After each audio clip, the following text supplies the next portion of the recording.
Section 2. Legends relating to heroes and men.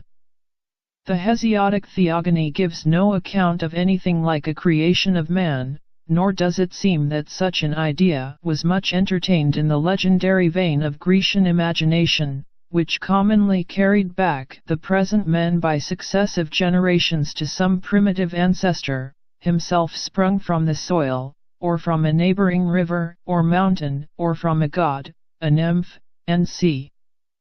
But the poet of the Hesiodic works and days has given us a narrative conceived in a very different spirit respecting the origin of the human race, more in harmony with the sober and melancholy ethical tone which reigns through that poem.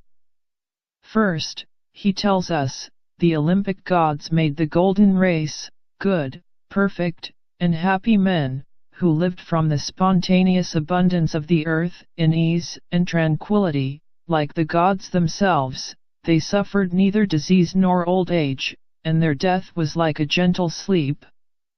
After death they became, by the award of Zeus, guardian terrestrial demons, who watch unseen over the proceedings of mankind with the regal privilege of dispensing to them wealth, and taking account of good and bad deeds. Next, the gods made the silver race, unlike and greatly inferior, both in mind and body, to the golden. The men of this race were reckless and mischievous towards each other, and disdainful to the immortal gods, to whom they refused to offer either worship or sacrifice. Zeus in his wrath buried them in the earth, but there they still enjoy a secondary honor, as the blessed of the underworld. Thirdly, Zeus made the brazen race, quite different from the silver. They were made of hard ash wood, pugnacious and terrible. They were of immense strength and adamantine soul, neither raising nor touching bread. Their arms, their houses, and their implements were all of brass. There was then no iron. This race, eternally fighting, perished by each other's hands, died out, and descended without name or privilege to Hades. Next, Zeus made a fourth race, far juster and better than the last preceding. These were the heroes or demigods, who fought at the sieges of Troy and Thebes. But this splendid stock also became extinct, some perished in war, others were removed by Zeus to a happier state in the islands of the blessed. There they dwell in peace and comfort, under the government of Cronus, reaping thrice in the year the spontaneous produce of the earth. The fifth race, which succeeds to the heroes, is of iron. It is the race to which the poet himself belongs, and bitterly does he regret it. He finds his contemporaries mischievous, dishonest, unjust, ungrateful, given to perjury, careless both of the ties of consanguinity and of the behests of the gods. Nemesis and Eidos, ethical self-reproach, have left earth and gone back to Olympus. How keenly does he wish that his lot had been cast either earlier or later. This iron race is doomed to continual guilt, care, and suffering, with a small infusion of good, but the time will come when Zeus will put an end to it. The poet does not venture to predict what sort of race will succeed. Such is the Ares of distinct races of men, which Hesiod, or the author of the Works and Days, enumerates as having existed down to his own time. I give it as it stands, without placing much confidence in the various explanations which critics have offered. It stands out in more than one respect from the general tone and sentiment of Grecian legend. Moreover, the sequence of races is neither natural nor homogeneous, the heroic race not having any metallic denomination, and not occupying any legitimate place in immediate succession to the brazen. Nor is the conception of the demons in harmony either with Homer or with the Hesiodic theogony. In Homer, there is scarcely any distinction between gods and demons. Farther, the gods are stated to go about and visit the cities of men in various disguises for the purpose of inspecting good and evil proceedings. But in the poem now before us, the distinction between gods and demons is generic. The latter are invisible tenants of earth, remnants of the once happy golden race whom the Olympic gods first made. The remnants of the second or silver race are not demons, nor are they tenants of earth, but they still enjoy an honorable posthumous existence as the blessed of the underworld. Nevertheless, the Hesiodic demons are in no way authors or abettors of evil. On the contrary, they form the unseen police of the gods, for the purpose of repressing wicked behavior in the world. We may trace, I think, in this quintuple succession of earthly races, set forth by the author of the Works and Days, the confluence of two veins of sentiment, not consistent one with the other, yet both coexisting in the author's mind. The drift of his poem is thoroughly didactic and ethical. Though deeply penetrated with the injustice and suffering which darken the face of human life, he nevertheless strives to maintain both in himself and in others, a conviction that on the whole the just and laborious man will come off well, and he enforces in considerable detail the lessons of practical prudence and virtue. This ethical sentiment, which dictates his appreciation of the present, also guides his imagination as to the past. It is pleasing to him to bridge over the chasm between the gods and degenerate man, by the supposition of previous races, the first altogether pure, the second worse than the first, and the third still worse than the second, and to show further how the first race passed by gentle death-sleep into glorious immortality, how the second race was sufficiently wicked to drive Zeus to bury them in the underworld, yet still leaving them a certain measure of honor, while the third was so desperately violent as to perish by its own animosities, without either name or honor of any kind.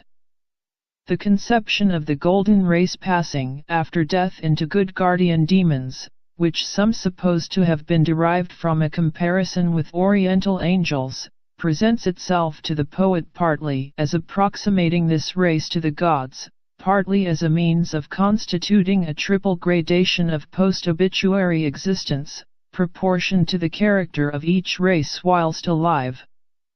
The denominations of gold and silver, given to the two first races, justify themselves, like those given by Simonides of Amorgus and by Phocalides to the different characters of women, derived from the dog, the bee, the mare, the ass, and other animals, and the epithet of brazen is specially explained by reference to the material which the pugnacious third race so plentifully employed for their arms and other implements. So far we trace intelligibly enough the moralizing vein, we find the revolutions of the past so arranged as to serve partly as an ethical lesson, partly as a suitable preface to the present. But fourth in the list comes the divine race of heroes, and here a new vein of thought is opened by the poet. The symmetry of his ethical past is broken up, in order to make way for these cherished beings of the national faith.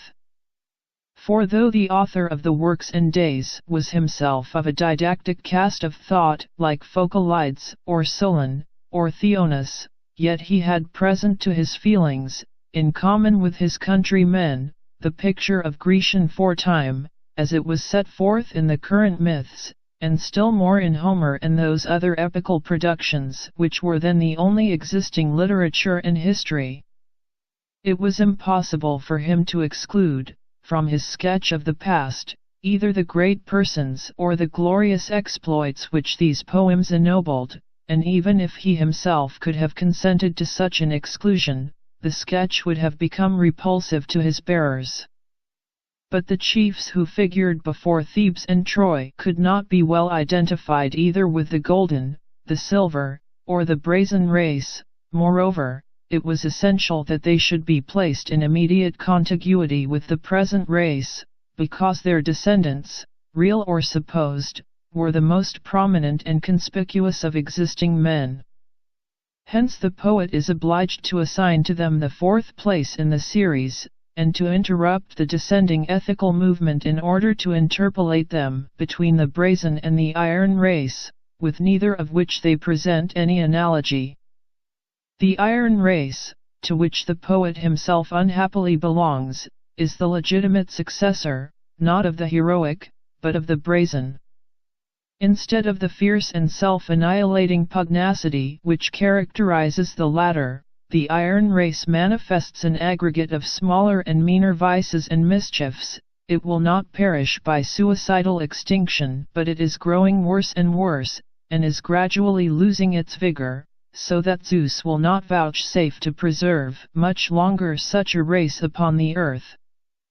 The Works and Days, earliest didactic poem. I conceive that the series of races imagined by the poet of the Works and Days is the product of two distinct and incongruous veins of imagination, the didactic or ethical blending with the primitive mythical or epical. His poem is remarkable as the most ancient didactic production of the Greeks, and as one of the first symptoms of a new tone of sentiment finding its way into their literature, never afterwards to become extinct. The tendency of the Works and Days is anti-heroic, far from seeking to inspire admiration for adventurous enterprise. The author inculcates the strictest justice, the most unremitting labor and frugality, and a sober, not to say anxious, estimate of all the minute specialties of the future. Prudence and probity are his means, practical comfort and happiness his end. But he deeply feels, and keenly exposes, the manifold wickedness and shortcomings of his contemporaries, in reference to this capital standard. He turns with displeasure from the present men, not because they are too feeble to hurl either the spear of Achilles or some vast boundary stone, but because they are rapacious, knavish, and unprincipled. The demons first introduced into the religious atmosphere of the Grecian world by the author of the Works and Days as generically different from the gods, but essentially good, and forming the intermediate agents and police between gods and men, are deserving of attention. They are the seed of a doctrine which afterwards underwent many changes, and became of great importance, first as one of the constituent elements of pagan faith, then as one of the helps to its subversion.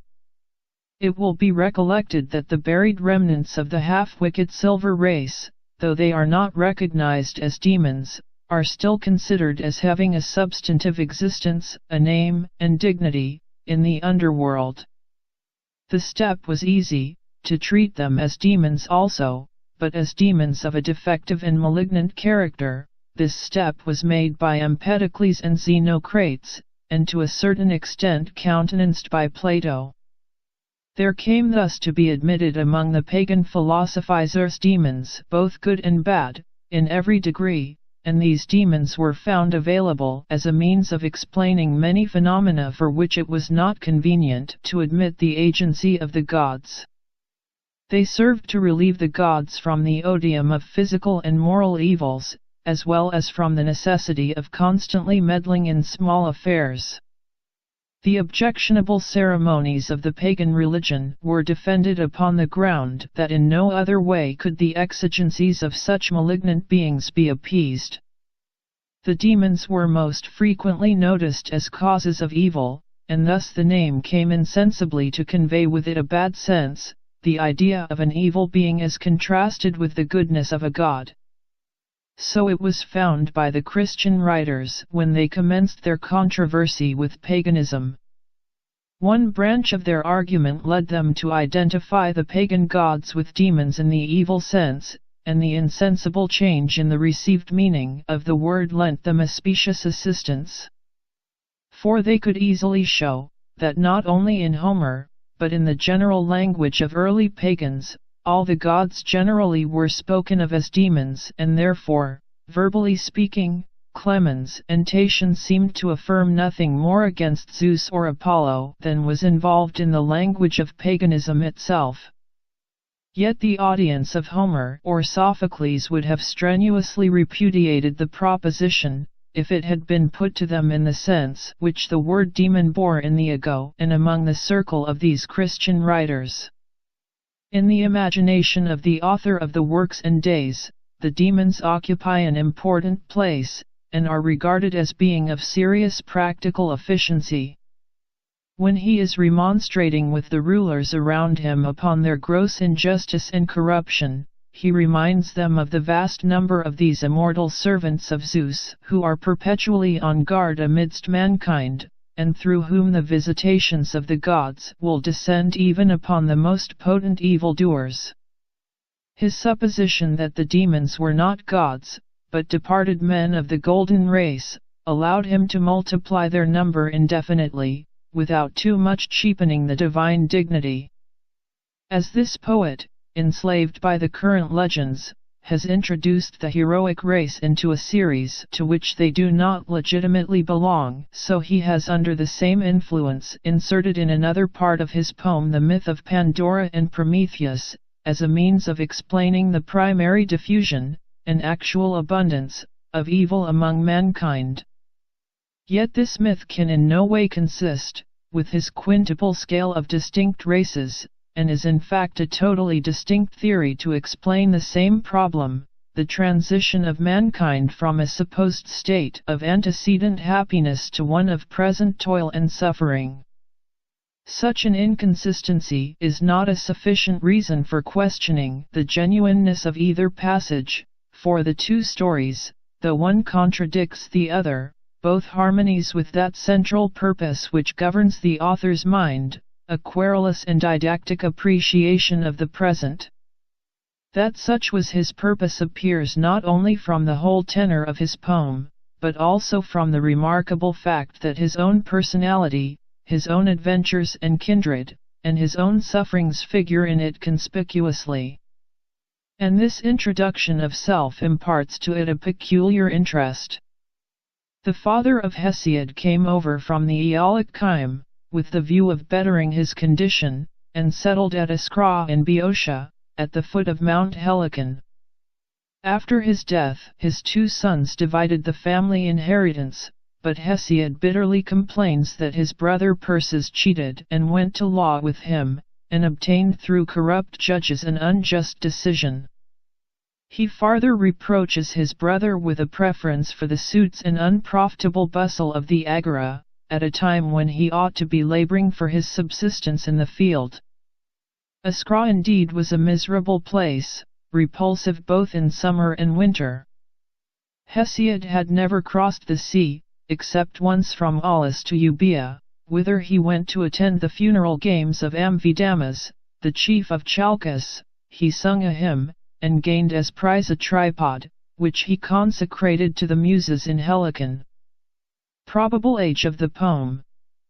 These particulars, scanty as they are, possess a peculiar value, as the earliest authentic memorandum respecting the doing or suffering of any actual Greek person. There is no external testimony at all worthy of trust respecting the age of the works and days. Herodotus treats Hesiod and Homer as belonging to the same age, 400 years before his own time, and there are other statements besides, some placing Hesiod at an earlier date than Homer, some at a later. Looking at the internal evidences, we may observe that the pervading sentiment, tone, and purpose of the poem is widely different from that of the Iliad and Odyssey, and analogous to what we read respecting the compositions of Archilochus and the Amorgian Simonides. The author of the Works and Days is indeed a preacher and not a satirist, but with this distinction, we find in him the same predominance of the present and the positive, the same disposition to turn the muse into an exponent of his own personal wrongs, the same employment of Aesopic fable by way of illustration, and the same unfavorable estimate of the female sex, all of which may be traced in the two poets above mentioned, placing both of them in contrast with the Homeric epic. Such an internal analogy, in the absence of good testimony, is the best guide which we can follow in determining the date of the Works and Days, which we should accordingly place shortly after the year 700 BC. The style of the poem might indeed afford a proof that the ancient and uniform hexameter, though well adapted to continuous legendary narrative or to solemn hymns, was somewhat monotonous when called upon either to serve a polemical purpose or to impress a striking moral lesson. When poets, then the only existing composers, first began to apply their thoughts to the cut and thrust of actual life, aggressive or didactic, the verse would be seen to require a new, livelier, and smarter meter, and out of this want grew the elegiac and the iambic verse, both seemingly contemporaneous, and both intended to supplant the primitive hexameter for the short effusions then coming into vogue. Section 3. Legend of the Iapetids. The sons of the Titan god Iapetus, as described in the Hesiodic Theogony, are Atlas, Mensitius, Prometheus, and Epimetheus. Of these, Atlas alone is mentioned by Homer in the Odyssey, and even he not as the son of Iapetus. The latter himself is named in the Iliad as existing in Tartarus along with Cronus. The Homeric Atlas knows the depths of the whole sea, and keeps by himself those tall pillars which hold the heaven apart from the earth. As the Homeric Theogony generally appears much expanded in Hesiod, so also does the family of Iapetus, with their varied adventures. Atlas is here described, not as the keeper of the intermediate pillars between heaven and earth, but as himself condemned by Zeus to support the heaven on his head and hands, while the fierce Menœtius is pushed down to Erebus as a punishment for his ungovernable insolence. But the remaining two brothers, Prometheus and Epimetheus, are among the most interesting creations of Grecian legend, and distinguished in more than one respect from all the remainder. First, the main battle between Zeus and the Titan gods is a contest of force purely and simply. Mountains are hurled and thunder is launched, and the victory remains to the strongest. But the competition between Zeus and Prometheus is one of craft and stratagem. The victor does indeed remain to the former, but the honors of the fight belong to the latter. Secondly, Prometheus and Epimetheus, the forethinker and the afterthinker, are characters stamped at the same mint, and by the same effort, the express contrast and antithesis of each other. Thirdly, mankind are here expressly brought forward, not indeed as active partners in the struggle, but as the grand and capital subjects interested, as gainers or sufferers by the result. Prometheus appears in the exalted character of champion of the human race, even against the formidable superiority of Zeus. In the primitive or Hesiodic legend, Prometheus is not the creator or molder of man, it is only the later additions which invest him with this character. The race are supposed as existing, and Prometheus, a member of the dispossessed body of Titan gods, comes forward as their representative and defender. The advantageous bargain which he made with Zeus on their behalf, in respect to the partition of the sacrificial animals, has been recounted in a preceding chapter. Zeus felt that he had been outwitted, and was exceeding wroth. In his displeasure he withheld from mankind the inestimable comfort of fire, so that the race would have perished, had not Prometheus stolen fire, in defiance of the supreme ruler, and brought it to men in the hollow stem of the plant called giant fennel. Zeus was now doubly indignant, and determined to play off a still more ruinous stratagem. Hephaestus, by his direction, molded the form of a beautiful virgin. Athene dressed her, Aphrodite and the chariots bestowed upon her both ornament and fascination, while Hermes infused into her the mind of a dog, a deceitful spirit, and treacherous words. The messengers of the gods conducted this fascinating mischief to mankind, at a time when Prometheus was not present. Now Epimetheus had received from his brother peremptory injunctions not to accept from the hands of Zeus any present whatever, but the beauty of Pandora, so the newly formed female was called, was not to be resisted. She was received and admitted among men, and from that moment their comfort and tranquility was exchanged for suffering of every kind.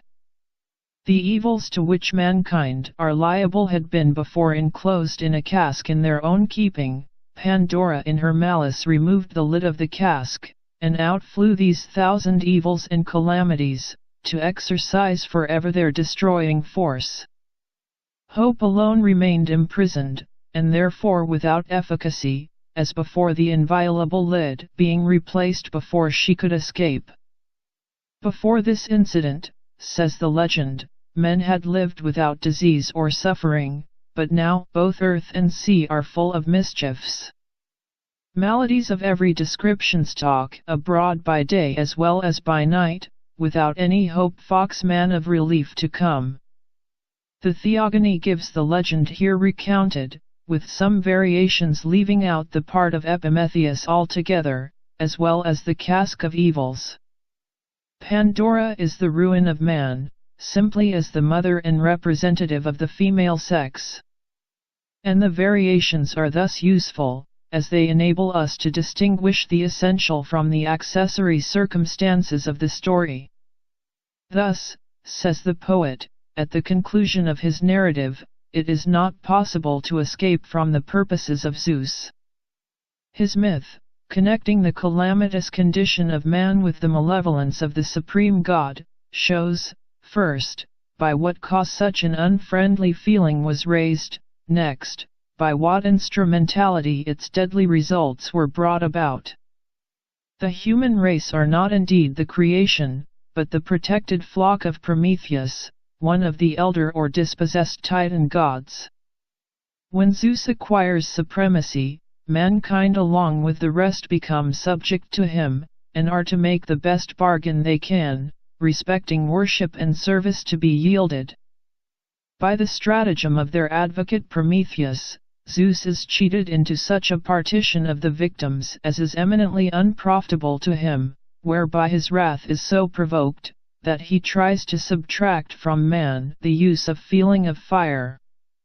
Here, however, his scheme is frustrated by the theft of Prometheus, but his second attempt is more successful, and he in his turn cheats the unthinking Epimetheus into the acceptance of a present, in spite of the peremptory interdict of Prometheus, by which the whole of man's happiness is wrecked.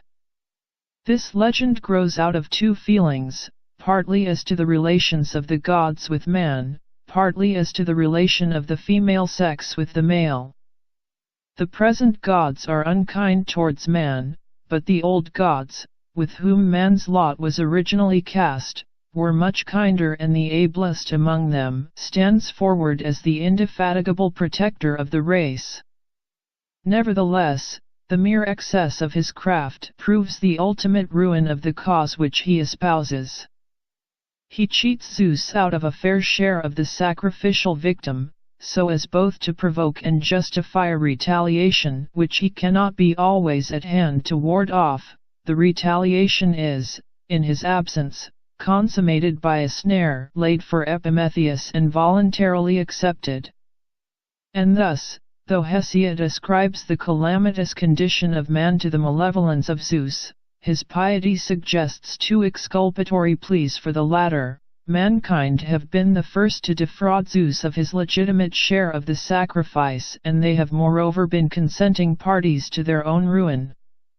Such are the feelings, as to the relation between the gods and man, which have been one of the generating elements of this legend. The other element, a conviction of the vast mischief arising to man from women, whom yet they cannot dispense with, is frequently and strongly set forth in several of the Greek poets by Simonides of Amorgus and Phocylides, not less than by Euripides. Punishment of Prometheus. But the miseries arising from woman, however great they might be, did not reach Prometheus himself. For him, the rash champion who had ventured to compete in sagacity with Zeus, a different punishment was in store. Bound by heavy chains to a pillar, he remained fast imprisoned for several generations. Every day did an eagle prey upon his liver, and every night did the liver grow afresh for the next day's suffering. At length Zeus, eager to enhance the glory of his favorite son, Heracles, permitted the latter to kill the eagle and rescue the captive. Such is the Promethean myth as it stands in the Hesiodic poems, its earliest form, as far as we can trace. Upon it was founded the sublime tragedy of Aeschylus, the Enchained Prometheus, together with at least one more tragedy, now lost, by the same author. Aeschylus has made several important alterations, describing the human race, not as having once enjoyed and subsequently lost a state of tranquility and enjoyment, but as originally feeble and wretched. He suppresses both the first trick played off by Prometheus upon Zeus respecting the partition of the victim and the final formation and sending of Pandora, which are the two most marked portions of the Hesiodic story, while on the other hand he brings out prominently and enlarges upon the theft of fire, which in Hesiod is but slightly touched. If he has thus relinquished the antique simplicity of the story, he has rendered more than ample compensation by imparting to it a grandeur of ideal, a large reach of thought combined with appeals to our earnest and admiring sympathy, and a pregnancy of suggestion in regard to the relations between the gods and man, which soar far above the Hesiodic level, and which render his tragedy the most impressive, though not the most artistically composed, of all Grecian dramatic productions. Prometheus there appears not only as the heroic champion and sufferer in the cause and for the protection of the human race, but also as the gifted teacher of all the arts, helps, and ornaments of life, amongst which fire is only one, all this against the will and in defiance of the purpose of Zeus, who, on acquiring his empire, wished to destroy the human race and to beget some new breed. Moreover, new relations between Prometheus and Zeus are superadded by Aeschylus. At the commencement of the struggle between Zeus and the Titan gods, Prometheus had vainly attempted to prevail upon the latter to conduct it with prudence, but when he found that they obstinately declined all wise counsel, and that their ruin was inevitable, he abandoned their cause and joined Zeus. To him and to his advice Zeus owed the victory. Yet the monstrous ingratitude and tyranny of the latter is now manifested by nailing him to a rock, for no other crime than because he frustrated the purpose of extinguishing the human race, and furnished to them the means of living with tolerable comfort. The new ruler Zeus, insolent with his victory over the old gods, tramples down all right, and sets at naught sympathy and obligation, as well towards gods as towards man. Yet the prophetic Prometheus, in the midst of intense suffering, is consoled by the foreknowledge that the time will come when Zeus must again send for him, release him, and invoke his aid, as the sole means of averting from himself dangers otherwise insurmountable. The security and means of continuance for mankind have now been placed beyond the reach of Zeus, whom Prometheus proudly defies, glorying in his generous and successful championship, despite the terrible price which he is doomed to pay for it. As the Aeschylean Prometheus, though retaining the old lineaments, has acquired a new coloring, soul, and character, so he has also become identified with a special locality. In Hesiod there is no indication of the place in which he is imprisoned, but Aeschylus places it in Scythia, and the general belief of the Greeks supposed it to be on Mount Caucasus. So long and so firmly did this belief continue, that the Roman general Pompey, when in command of an army in Colchis, made with his companion, the literary Greek Theophanes, a special march to view the spot in Caucasus where Prometheus had been transfixed. Section 4. Heroic Legends. Genealogy of Argos. Having briefly enumerated the gods of Greece, with their chief attributes as described in legend, we come to those genealogies which connected them with historical men. In the retrospective faith of a Greek, the ideas of worship and ancestry coalesced. Every association of men, large or small, in whom there existed a feeling of present union, traced back that union to some common initial progenitor, that progenitor being either the common god whom they worshipped, or some semi-divine person closely allied to him. What the feelings of the community require is a continuous pedigree to connect them with this respected source of existence, beyond which they do not think of looking back. A series of names, placed in filiation or fraternity, together with a certain number of family or personal adventures ascribed to some of the individuals among them, constitute the anti-historical past through which the Greek looks back to his gods.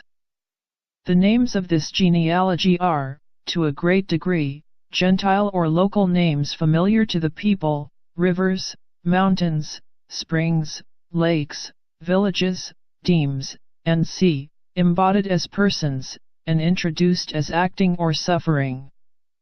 They are moreover called kings or chiefs, but the existence of a body of subjects surrounding them is tacitly implied rather than distinctly set forth, for their own personal exploits or family proceedings constitute for the most part the whole matter of narrative. And thus the genealogy was made to satisfy at once the appetite of the Greeks for romantic adventure, and their demand for an unbroken line of filiation between themselves and the gods. The eponymous personage, from whom the community derive their name, is sometimes the begotten son of the local god. Even if it could be ascertained, we must at once set it historical aside, if we wish to look at the genealogy in the point of view of the Greeks. For to them, not only all the members were alike real, but the gods and heroes at the commencement were in a certain sense the most real, at least, they were the most esteemed and indispensable of all. The value of the genealogy consisted, not in its length, but in its continuity, not, according to the feeling of modern aristocracy, in the power of setting out a prolonged series of human fathers and grandfathers, but in the sense of ancestral union with the primitive god. And the length of the series is traceable rather to humility, inasmuch as the same person who was gratified with the belief that he was descended from a god in the 15th generation, would have accounted it criminal insolence to affirm that a god was his father or grandfather. In presenting to the reader those genealogies which constitute the supposed primitive history of Hellas, I make no pretense to distinguish names real and historical from fictitious creations, partly because I have no evidence upon which to draw the line, and partly because by attempting it I should altogether depart from the genuine Grecian point of view. Nor is it possible to do more than exhibit a certain selection of such as were most current and interesting, for the total number of them which found place in Grecian faith exceeds computation. As a general rule, every deme, every gens, every aggregate of men accustomed to combined action, religious or political, had its own. The small and unimportant demes into which Attica was divided had each its ancestral god and heroes, just as much as the great Athens herself. Even among the villages of Phocis, which Pausanias will hardly permit himself to call towns, deductions of legendary antiquity were not wanting. And it is important to bear in mind, when we are reading the legendary genealogies of Argos, or Sparta, or Thebes, that these are merely samples amidst an extensive class, all perfectly analogous, and all exhibiting the religious and patriotic retrospect of some fraction of the Hellenic world. They are no more matter of historical tradition than any of the 1,000 other legendary genealogies which men delighted to recall to memory at the periodical festivals of their ges, their deme, or their village. With these few prefatory remarks, I proceed to notice the most conspicuous of the Grecian heroic pedigrees, and first, that of Argos. Argean genealogy in Ashes. The earliest name in Argean antiquity is that of Inachus, the son of Oceanus and Tethys, who gave his name to the Argean river flowing under the walls of the town. According to the chronological computations of those who regarded the mythical genealogies as substantive history, and who allotted a given number of years to each generation, the reign of Inachus was placed 1986 BC, or about 1100 years prior to the commencement of the recorded Olympiads. The sons of Inachus were Pheronius and Aegialeus, both of whom however were sometimes represented as autochthonous or indigenous men, the one in the territory of Argos, the other in that of Sicyon. Aegialeus gave his name to the northwestern region of the Peloponnesus, on the southern coast of the Corinthian Gulf. The name of Pherennius was of great celebrity in the Argean mythical genealogies, and furnished both the title and the subject of the ancient poem called Phaeronus, in which he is styled the father of mortal men. He is said to have imparted to mankind, who had before him lived altogether isolated, the first notion and habits of social existence, and even the first knowledge of fire. His dominion extended over the whole Peloponnesus. His tomb at Argos, and seemingly also the place, called the Pharaonic city, in which he formed the first settlement of mankind, were still shown in the days of Pausanias. The offspring of Pheronius, by the nymph Teledike, were Apis and Niobe. Apis, a harsh ruler, was put to death by Thelsion and Telchin. Having given to Peloponnesus the name of Appia, he was succeeded by Argos, the son of his sister Niobe by the god Zeus. From this sovereign Peloponnesus was denominated Argos. By his wife Evadne, daughter of Strymon, he had 4 sons, Ecbasis, Paris, Epidaurus, and Chrysaorus. Ecbasis was succeeded by his son Agenor, and he again by his son Argos Panoptes, a very powerful prince, who is said to have bad eyes distributed over all his body, and to have liberated Peloponnesus from several monsters and wild animals which infested it. Acusilaus and Aeschylus make this Argos an earth-born person, while Pherecydes reports him as son of Aristor. Iasus was the son of Argos Panoptes by Ismene, daughter of Asopus. According to the authors whom Apollodorus and Pausanias prefer, the celebrated Io was his daughter, but the Hesiodic epic, as well as Acusilaus, represented her as daughter of Paris, while Aeschylus and Castor the chronologist affirmed the primitive king Inachus to have been her father. A favorite theme, as well for the ancient genealogical poets as for the Attic tragedians, were the adventures of Io, of whom, while priestess of Hera, at the ancient and renowned Herion between Mycenae and Tiryns, Zeus became amorous. When Hera discovered the intrigue and taxed him with it, he denied the charge, and metamorphosed Io into a white cow.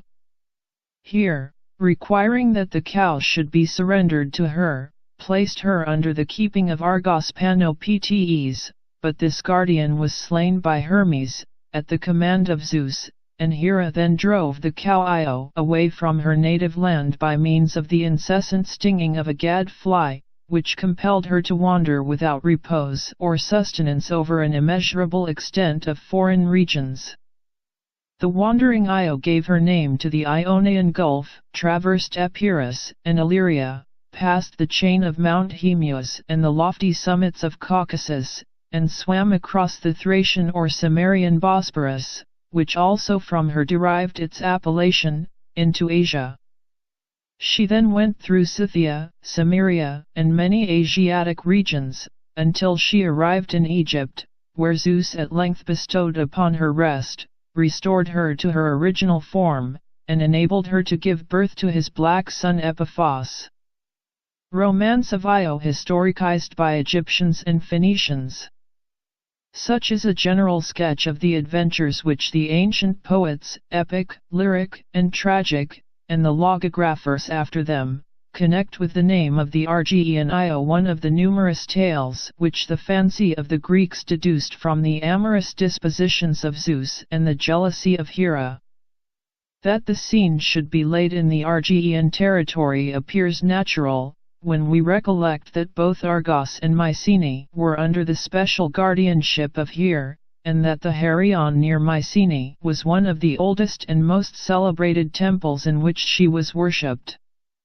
It is useful to compare this amusing fiction with the representation reported to us by Herodotus, and derived by him as well from Phoenician as from Persian antiquarians, of the circumstances which occasioned the transit of Io from Argos to Egypt, an event recognized by all of them as historical matter of fact. According to the Persians, a Phoenician vessel had arrived at the port near Argos, freighted with goods intended for sale to the inhabitants of the country. After the vessel had remained a few days, and disposed of most of her cargo, several Argean women, and among them Io the king's daughter, coming on board to purchase, were seized and carried off by the crew, who sold Io in Egypt. The Phoenician antiquarians, however, while they admitted the circumstance that Io had left her own country in one of their vessels, gave a different color to the whole by affirming that she emigrated voluntarily, having been engaged in an amour with the captain of the vessel, and fearing that her parents might come to the knowledge of her pregnancy. Both Persians and Phoenicians described the abduction of Io as the first of a series of similar acts between Greeks and Asiatics, committed each in revenge for the preceding. First came the rape of Europe from Phoenicia by Grecian adventurers, perhaps, as Herodotus supposed, by Cretans. Next, the abduction of Medea from Colchis by Jason, which occasioned the retaliatory act of Paris, when he stole away Helena from Menelaus. Up to this point, the seizures of women by Greeks from Asiatics, and by Asiatics from Greeks, had been equivalent both in number and in wrong. But the Greeks now thought fit to equip a vast conjoint expedition to recover Helen, in the course of which they took and sacked Troy. The invasions of Greece by Darius and Xerxes were intended, according to the Persian antiquarians, as a long-delayed retribution for the injury inflicted on the Asiatics by Agamemnon and his followers. Danaos and his 50 daughters. The account thus given of the adventures of Io, when contrasted with the genuine legend, is interesting, as it tends to illustrate the phenomenon which early Grecian history is constantly presenting to us, the way in which the epical furniture of an unknown past is recast and newly colored so as to meet those changes which take place in the retrospective feelings of the present.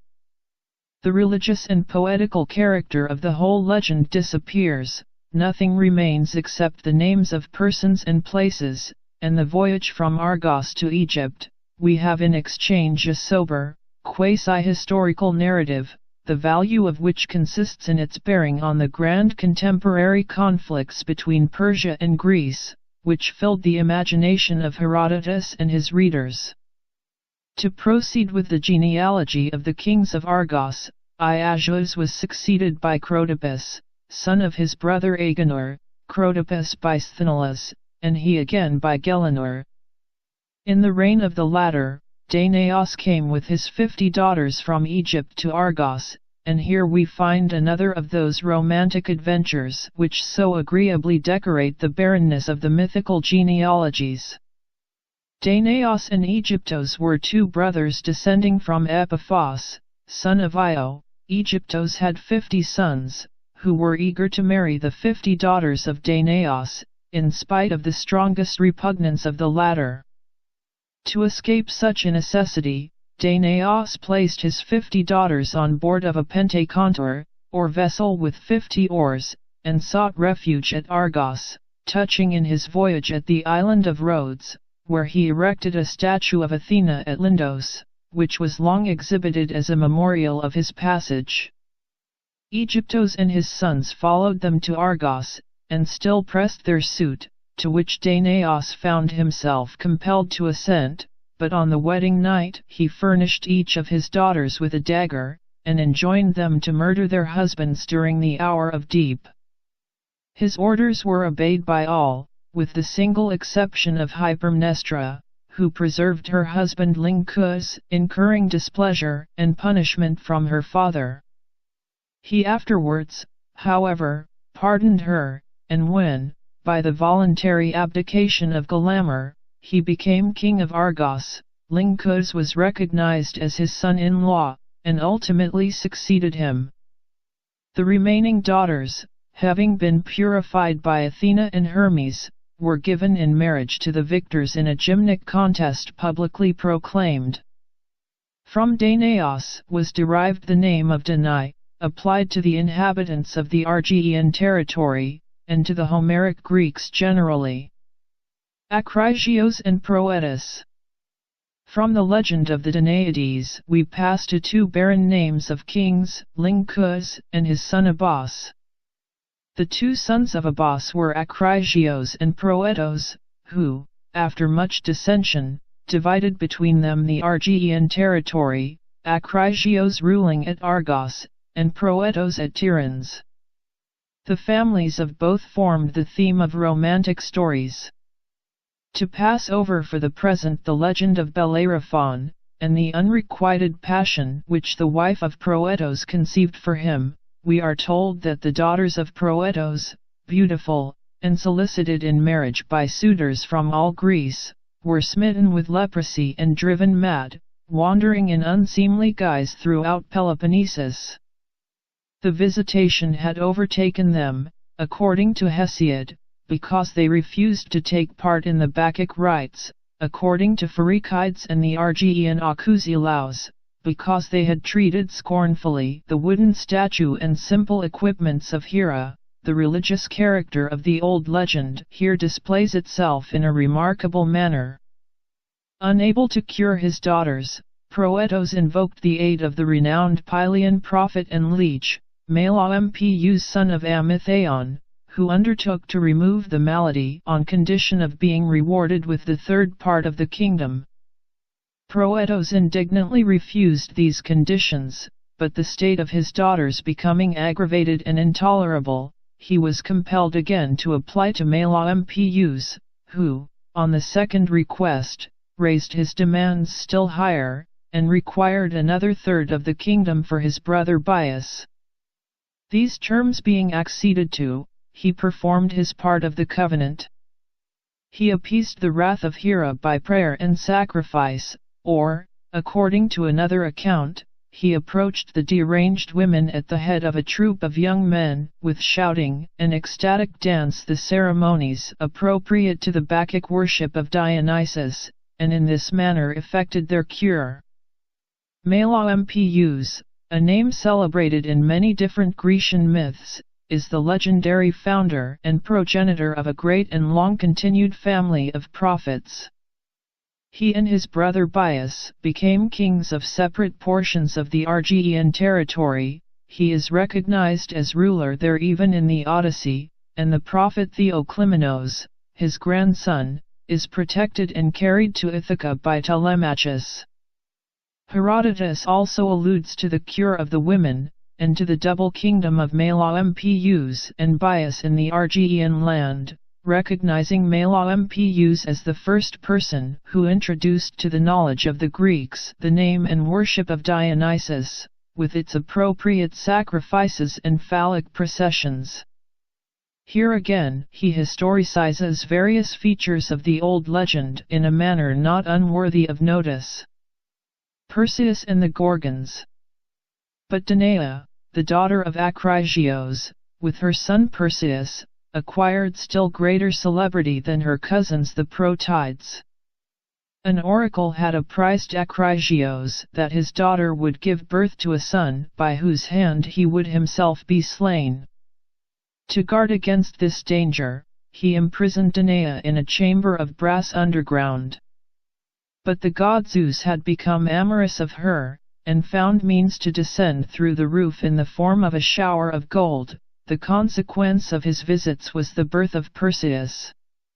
When Acrisios discovered that his daughter had given existence to a son, he enclosed both the mother and the child in a coffer, which he cast into the sea. The coffer was carried to the Isle of Seriphos, where Dictys, brother of the king Polydectes, fished it up, and rescued both Danae and Perseus. The exploits of Perseus, when he grew up, against the 3 Phaericides or daughters of Phorcys, and the 3 Gorgons, are among the most marvelous and imaginative in all Grecian legend. They bear a stamp almost oriental. I shall not here repeat the details of those unparalleled hazards which the special favor of Athene enabled him to overcome, and which ended in his bringing back from Libya the terrific head of the Gorgon Medusa, endued with the property of turning everyone who looked upon it into stone. In his return he rescued Andromeda, daughter of Cepheus, who had been exposed to be devoured by a sea monster, and brought her back as his wife. Acrisios trembled to see him after this victorious expedition, and retired into Thessaly to avoid him, but Perseus followed him thither, and having succeeded in calming his apprehensions, became competitor in a gymnic contest where his grandfather was among the spectators. By an incautious swing of his quoit, he unintentionally struck Acrisios, and caused his death. The predictions of the oracle were thus at last fulfilled. Stung with remorse at the catastrophe, and unwilling to return to Argos, which had been the principality of Acrisios, Perseus made an exchange with Megapenthes, son of Proetos, king of Tiryns. Megapenthes became king of Argos, and Perseus of Tiryns. Moreover, the latter founded, within 10 miles of Argos, the far-famed city of Mycenae. The massive walls of this city, like those of Tiryns, of which a large portion yet remains, were built for him by the Lycian Cyclopes.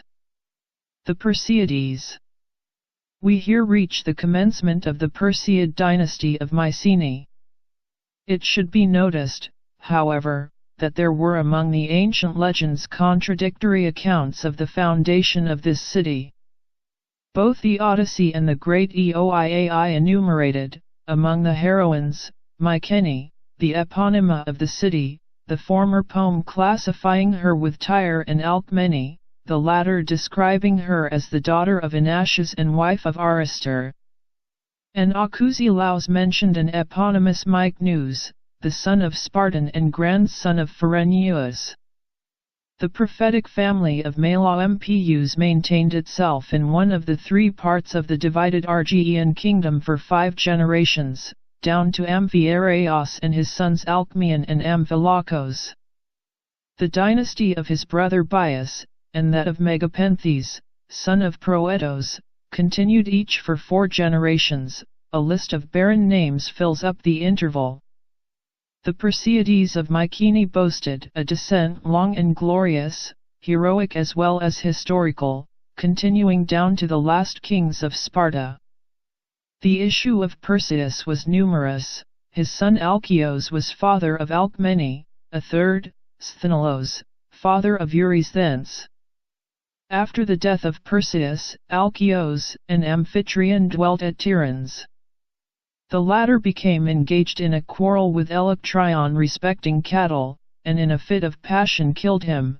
Moreover, the piratical Tapians from the west coast of Acarnania invaded the country, and slew the sons of Electryon, so that Alcmene alone was left of that family. She was engaged to wed Amphitryon, but she bound him by oath not to consummate the marriage until he had avenged upon the Teleboe the death of her brothers. Amphitryon, compelled to flee the country as the murderer of his uncle, took refuge in Thebes, whither Alcmene accompanied him. Sthenelos was left in possession of Tiryns.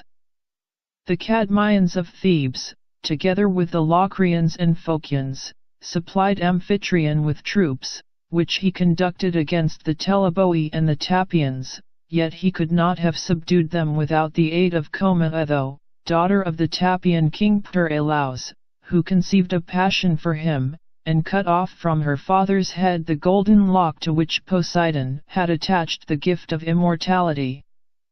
Having conquered and expelled his enemies, Amphitryon returned to Thebes, impatient to consummate his marriage, but Zeus on the wedding night assumed his form and visited Alcmene before him. He had determined to produce from her a son superior to all his prior offspring, a specimen of invincible force both to gods and men. At the proper time Alcmene was delivered of twin sons, Heracles, the offspring of Zeus, and the inferior and unhonored Iphicles, offspring of Amphitryon. Birth of Heracles. When Alcmene was on the point of being delivered at Thebes, Zeus publicly boasted among the assembled gods, at the instigation of the mischief-making Eight, that there was on that day about to be born on earth, from his breed, a son who should rule over all his neighbors. Hera treated this as an empty boast, calling upon him to bind himself by an irremissible oath that the prediction should be realized. Zeus incautiously pledged his solemn word, upon which Hera darted swiftly down from Olympus to the Achaean Argos, where the wife of Sthenelus, son of Perseus, and therefore grandson of Zeus, was already 7 months gone with child. By the aid of the Eileithyia, the special goddesses of parturition, she caused Eurystheus, the son of Sthenelus, to be born before his time on that very day, while she retarded the delivery of Alcmene. Then returning to Olympus, she announced the fact to Zeus. The good man Eurystheus, son of the Perseid Sthenelus, is this day born of thy loins. The scepter of the Argians worthily belongs to him. Zeus was thunderstruck at the consummation which he had improvidently bound himself to accomplish. He seized his evil counselor by the hair, and hurled her forever away from Olympus, but he had no power to avert the ascendancy of Eurystheus and the servitude of Heracles. Many a pang did he suffer when he saw his favorite son going through his degrading toil in the tasks imposed upon him by Eurystheus. The legend, of unquestionable antiquity, here transcribed from the Iliad, is one of the most pregnant and characteristic in the Grecian mythology. It explains, according to the religious ideas familiar to the old epic poets, both the distinguishing attributes and the endless toils and endurances of Heracles, the most renowned and most ubiquitous of all the semi-divine personages worshipped by the Hellenes, a being of irresistible force, and especially beloved by Zeus, yet condemned constantly to labor for others and to obey the commands of a worthless and cowardly persecutor. His recompense is reserved to the close of his career. When his afflicting trials are brought to a close, he is then admitted to the Godhead and receives in marriage Hebe. The 12 labors, as they are called, too notorious to be here detailed, form a very small fraction of the exploits of this mighty being, which filled the Heraclean epics of the ancient poets. He is found not only in most parts of Hellas, but throughout all the regions then known to the Greeks, from Gades to the river Thermodon in the Euxine and to Scythia, overcoming all difficulties and vanquishing all opponents. Distinguished families are everywhere to be traced who bear his patronymic, and glory in the belief that they are his descendants. Among Achaeans, Cadmeians, and Dorians, Heracles is venerated. The latter especially treat him as their principal hero, the patron hero god of the race. The Heraclides form among all Dorians a privileged gens, in which at Sparta the special lineage of the 2 kings was included. His character lends itself to myths countless in number, as well as disparate in their character. The irresistible force remains constant, but it is sometimes applied with reckless violence against friends as well as enemies, sometimes devoted to the relief of the oppressed. The comic writers often brought him out as a coarse and stupid glutton, while the Chian philosopher Prodicus, without at all distorting the type, extracted from it the simple, impressive, and imperishable apologue still known as the Choice of Hercules. After the death and apotheosis of Heracles, his son Hylos and his other children were expelled and persecuted by Eurystheus, the fear of whose vengeance deterred both the Trachinian king Keeks and the Thebans from harboring them. The Athenians alone were generous enough to brave the risk of offering them shelter. Eurystheus invaded Attica, but perished in the attempt by the hand of Hylos, or by that of Iolaus, the old companion and nephew of Heracles. The chivalrous courage which the Athenians had on this occasion displayed on behalf of oppressed innocents was a favorite theme for subsequent eulogy by Attic poets and orators. All the sons of Eurystheus lost their lives in the battle along with him, so that the Perseid family was now represented only by the Heraclides, who collected an army and endeavored to recover the possessions from which they had been expelled. The united forces of Ionians, Achaeans, and Arcadians, then inhabiting Peloponnesus, met the invaders at the isthmus, when Hylos, the eldest of the sons of Heracles, proposed that the contest should be determined by a single combat between himself and any champion of the opposing army. It was agreed that if Hylos were victorious, the Heraclides should be restored to their possessions. If he were vanquished, that they should forego all claim for the space of 100 years, or 50 years, or 3 generations, for in the specification of the time accounts differ. Eschemos, the hero of Tegea, in Arcadia, accepted the challenge, and Hylos was slain in the encounter, in consequence of which the Heraclides retired, and resided along with the Dorians under the protection of Aegamius, son of Dorus. As soon as the stipulated period of truce had expired, they renewed their attempt upon Peloponnesus, conjointly with the Dorians, and with complete success. The great Dorian establishments of Argos, Sparta, and Messenia were the result. The details of this victorious invasion will be hereafter recounted. Sicyon, Phlius, Epidautos, and Troezen all boasted of respected eponyms and a genealogy of dignified length, not exempt from the usual discrepancies but all just as much entitled to a place on the tablet of history as the more renowned Iolids or Heraclides. I omit them here because I wish to impress upon the reader's mind the salient features and character of the legendary world, not to load his memory with a full list of legendary names.